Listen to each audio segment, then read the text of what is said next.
สุขสบายดีมื้อนี้มนต์ก็มาสั่นเฮ็ดผัดผัก ผัดผัดผัดดอกผักกะลำหรือว่า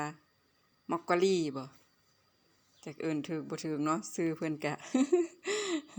ดอกกะหล่ำหรือว่ามอกกะลี่สีขาว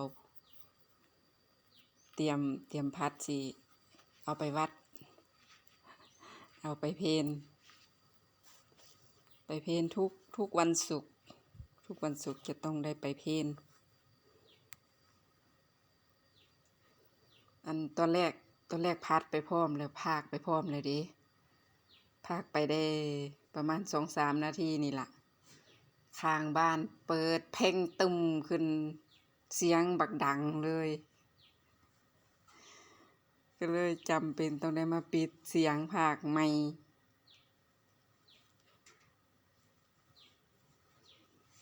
ตอนแรกก็เงียบๆดีๆอยู่เด้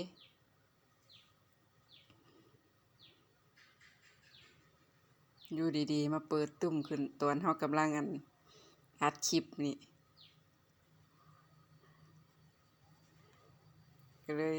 ได้ภาคใหม่บ่ได้ยินเสียงเฮ็ดเนาะผัดใส่หม้อกระทะไฟฟ้าเลย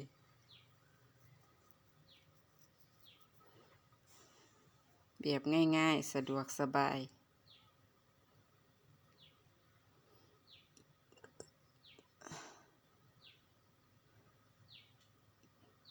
เจียวกระเทียมก่อนเนาะเจียวกระเทียมให้หอมๆก่อน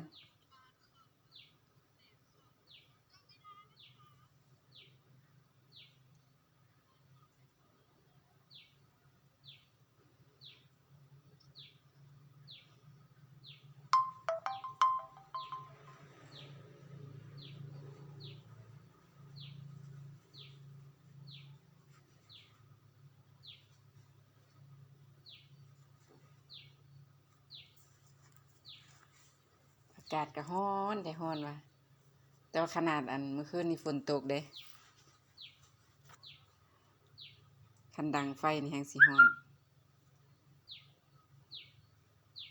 เอาหมูลงก่อนบัดนี้ กระเทียมหอมๆแล้วเอาหมูลงหมูเฮาซอยไว้ซอยแล้วก็มักน้ำมันหอยไว้จังเอามาผัดมันจังหมูมันจังนุ่ม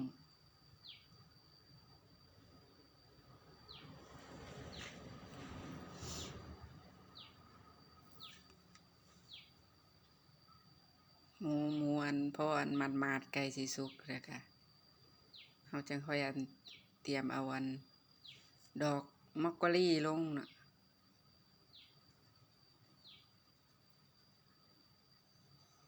แม่นบ่มุนอื่นถูกบ่ มอกกะลี่สีขาวหรือว่าดอกผักเนาะบ้านมุนอื่นว่าดอกผัก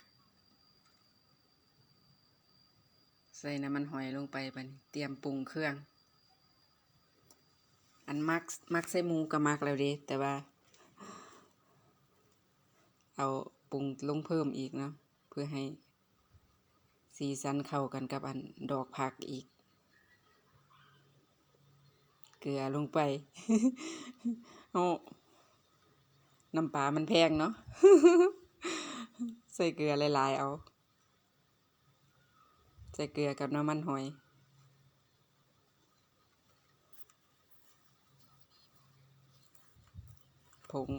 ผงนัวลงไปใส่หน่อยเสียบหน่อยใส่หลายเสียบหลาย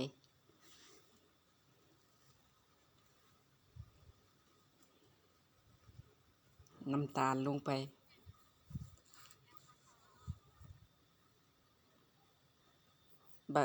บักเพชรเฮาใส่หน่วยเดียวใส่หั่นเครื่องใส่น้ำใส่พร้อมดอกผักบ่เอาไปตำไปเจียวใส่พร้อมกระเทียมดิเพราะว่า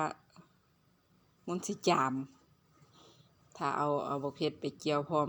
กระเทียมแล้วจามอยู่บ่ได้จามจนน้ำมูกไหล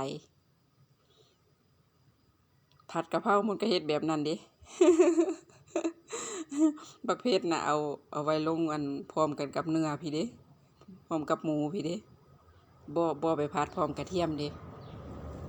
เพราะว่ามันสิเฮ็ดให้เจ้าของจาม เจ้าของเป็นภูมิแพ้เนาะก็เลยบ่อยากใส่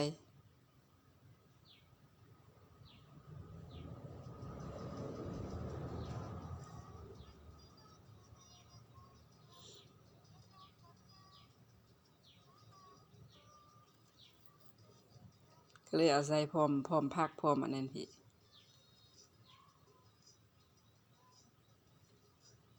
อันนี้สุกแล้วเราก็เอาหอมบัวลงแล้วบัดนี้หลังจากที่ดอกผักสุกแล้วปรุงโอเคได้รสชาติแล้วเอาใบผักบัวต้นลง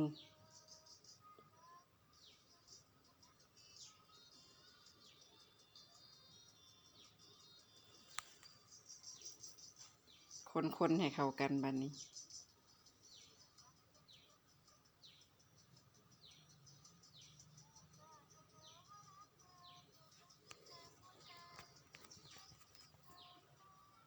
สุกแล้วเราก็ปิดไฟเตรี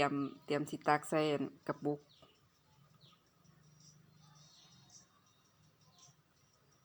เตรียมสิตักใส่กระปุกไปวัด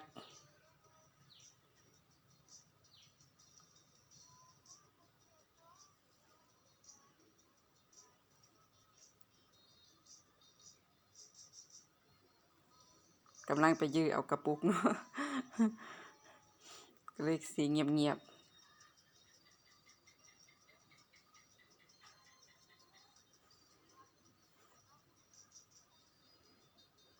ตักเต็มกระปุกนี่ก็พอแล้วเนาะ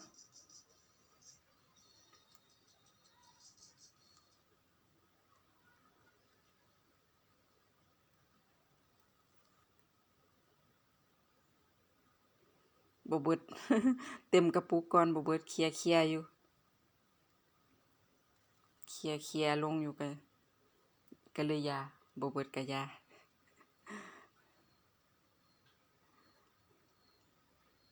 เหลือไว้นี่ไว้ให้ลูกชายกินซะ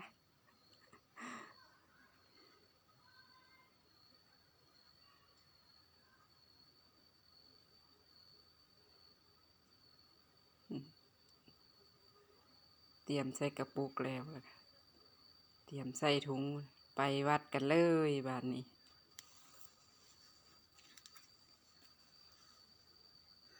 ครับเอาใส่รถ รถจักรใส่รถมอไซค์ อันอยู่กะตารถก็แม่นบักมี่อันกระปุกกับอันกองเขาแล้วเอาห้อยใส่เขารถไป อันนี้มันทางบ้านมนต์เด้นี่ กำลังจะไปวัด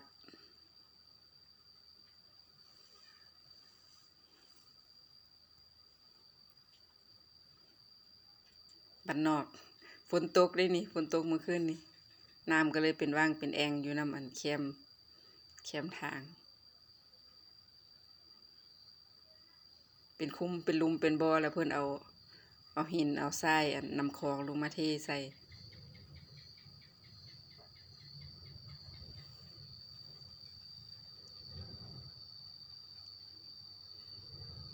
ขับรถมือเดียว มือหนึ่งก็จับกล้องจับโทรศัพท์ถ่ายแล้วก็จับคันโฮมพร้อมอีกเด้แดดฮ้อนเนาะ กางคันโฮมพร้อมมาฮอดทางเข้าวัดแล้วบัดเลี้ยวเข้าวัดแล้วบัด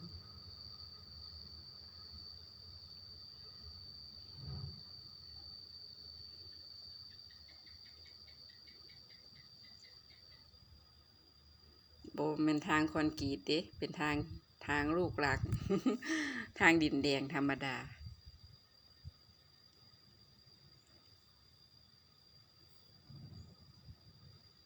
ดอกคูณเห็นบ่พี่น้องดอกคูณอยู่ทางเลี้ยวเข้าไปกำลังเหลืองงามนี่ฮอดวัดแล้วเห็นกำแพงวัดแล้ว